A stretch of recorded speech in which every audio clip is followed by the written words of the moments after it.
Hello again, everyone. Edwin Learnard back once again.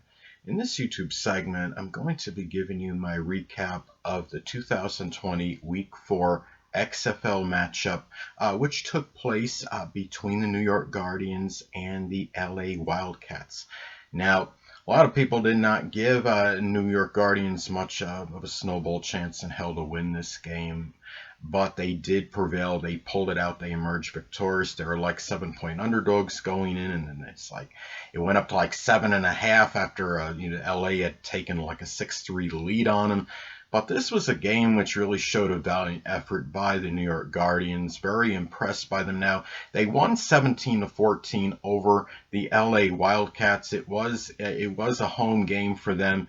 Luis Perez, I concur with what the announcers are saying about him being very poised. He looked like he was very composed, downright almost unflappable. I think he it completed like 18 of 26 passes.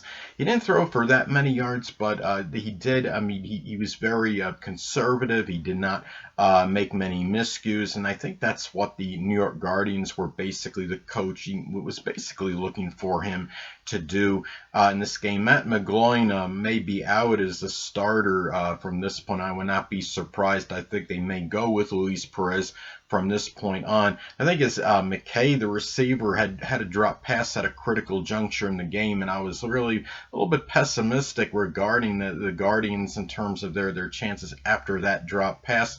But what happened was, the LA Galaxy, they were throwing. They really, their passing game looked very impressive, but the thing about it was they had some dropped. They had a missed field goal. They had a blocked field goal, and it came back to haunt them later on, of course, in the game, because that blocked field goal, that goes in as opposed to being blocked. The game, you're looking at likely a 17-17 game. Then overtime, it would have been the first overtime game, I think, in XFL history, so it would have been historical. Even though it's a very, as far as the juncture in the season, very early in the season and the life of the XFL, the history of the XFL. But the thing is, you look at the LA Galaxy. They had exploited the New York Guardians secondary big time. They completed a number of long passes against them, but New York held its ground when it did, and ultimately won the game for them. And the pass rush of the New York Guardians looked really a lot better, and they showed a lot more continuity on offense in this particular game. I look at this, and they were plastered. The New York Guardians, the first two games, downright annihilated. They looked like they couldn't beat anybody, but they did come back. They redeemed themselves. They played very well in this game, and LA Galaxy almost had a miraculous finish that could have won it for them. They did try the hook and ladder routine, and they got it down to a bunch of laterals. They got it down to like the New York Guardians 19, but there were some penalties on it anyway that were against the LA Wildcats. There were some penalties on them on that last play with all those laterals, so I don't think it would have mattered anyway.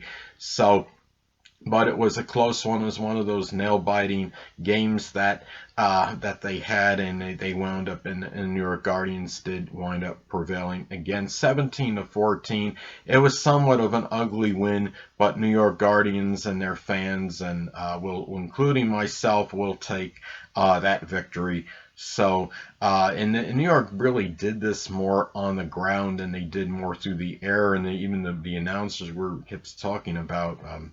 Well, why does New York? Why are they even going to the pass? They've been more successful. They've been more effective with the running game in contrast to the passing game, and they were right. It seemed like the way that their formula for success in this game was have a very conservative passing game and run the ball effectively, and that pretty much seems to be their formula.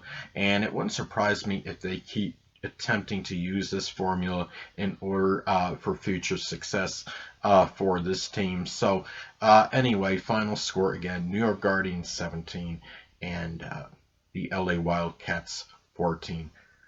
This is Edwin Learnard. Until next time, people, stay well.